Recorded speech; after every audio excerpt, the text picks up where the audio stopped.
Hi hello నమస్తే. నేను మీ ఆశ. రాజమండ్రి రుచులకు స్వాగతం అండి. ఎలా ఉన్నారు అందరూ? మీరందరూ నా వీడియోని లైక్ చేసి మంచి కామెంట్స్ ఇచ్చాను, చాలా థ్యాంక్స్ అండి. ఈరోజు ఒక కొత్త వంట మీకు పరిచయం చేయబోతున్నాను.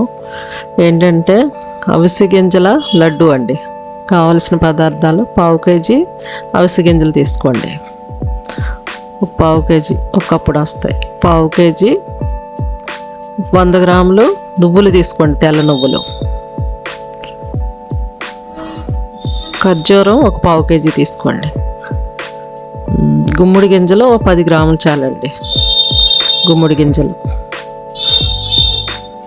తర్వాత సన్ఫ్లవర్ సీడ్స్ అండి, ఇవి ఒక 10 గ్రాములు తీసుకోండి, ఎక్కువ అక్కర్లేదు. ఇది ఒక 10 గ్రాములు, అదొక 10 గ్రాములు సరిపోతుంది.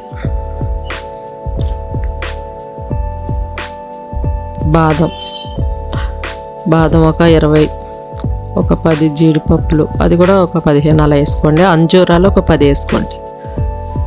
వీటన్నిటిని చెక్క ముక్కలుగా కట్ చేసుకుని దోరగా వేయించుకోండి. అవిసె గింజలు దోరగా చిన్న మంట మీద, సన్న ఫ్లేమ్లో పెట్టండి. చిన్న మంట మీద చిట్ట అవుతూ ఉంటాయి. కొంచెం నోట్లో వేసుకుని చూడండి, పచ్చి లేకుండా. ఎక్కువ వేగక్కర్లేదు, మాడిపోతాయి మళ్ళీ. చిన్న మంట మీద కొద్దిగా అలా వేయించండి. ఆయిల్ నెయ్యి కానీ ఏమి వేయక్కర్లేదు, ఉట్టియనండి. ఉట్టి అవి వేయించాం కదా, తీసుకున్నాము. తర్వాత తెల్ల నువ్వులండి, 100 గ్రాములు వేసుకున్నాం తెల్ల నువ్వులు. ఇవి కూడా దోరగా వేయించండి.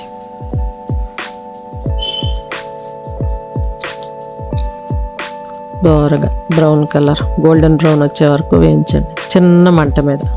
మాడిపోతే జాగ్రత్తగా చూసుకోండి. తర్వాత ఈ కట్ చేసి పెట్టుకోండి జీడిపప్పు, బాదం పప్పు, అంజీరాలు చిన్న చిన్న ముక్కలుగా కట్ చేసుకోండి. వాటిని బౌల్లో వేసుకొని అలా జస్ట్ పప్పు గుత్తుతో అలా అలా కొంచెం మెదిపితే సరిపోతుంది, కొంచెం చితికే వరకు. తర్వాత గుమ్మడి గింజలు, సన్ఫ్లవర్ సీడ్స్ కూడా వేసామండి. గుమ్మడి గింజలు వేసాం, జీడిపప్పు, బాదం కొంచెం అలా అలా మెత్తగా చేయండి. ఇందులో బెల్లం కానీ ఏం అవసరం లేదు, న్యాచురల్గానే ఉంటుంది. నిలవ కూడా ఉంటాయి, ఒక 20 రోజులు నిలవ ఉంటాయి. మెత్తగా అయింది, కొంచెం అలా చితికితే చాలు, ఎక్కువ మెత్తగా అవ్వక్కర్లేదు. అంజీరాలు, ఖర్జూరం రెండు, దాని లోపల గింజ తీసి క్లీన్ చేసి పెట్టుకున్నాం కదా, దాన్ని అందులో వేసి జాగ్రత్తగా గట్టిగా చేత్తో పిసకండి. చేత్తో పిసికితే బాగా వస్తుంది వండ, మీకు చక్కగా తయారవుతుంది. బాగా చేత్తో అలా పిసికితే చూసారా తయారైపోయింది. నువ్వులు వేసాం కదా, కొంచెం ఆయిలిష్గా వచ్చింది.